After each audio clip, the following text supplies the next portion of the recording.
Астана қаласы әкімдігінің құрылыс техникалық колледжі 9-11 сынып түлектерін келесі мамандықтар бойынша оқуға тегін қабылдайтынын жариялайды.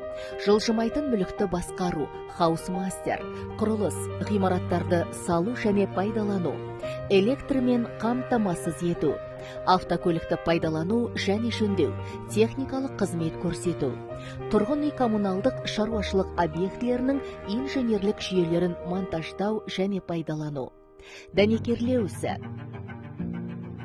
жиһаз өндірісі. Колледж шеберханалары мен оқу кабинеттері заманауи құрылғылармен жабдықталған. Біздің колледждің басымдықтары: оқуға емтихансыз, әңгімелесу негізінде қабылдау, 5 күндік оқу жүйесі, оқу тегін, шәкірт ақы төленеді, қала сыртынан келген студенттерге жатақхана беріледі, білім алушылар тегін тамақпен қамтамасыз етіледі. Ерекше қажеттіліктер бар балалар үшін инклюзивті білім беру ортасы құрылған.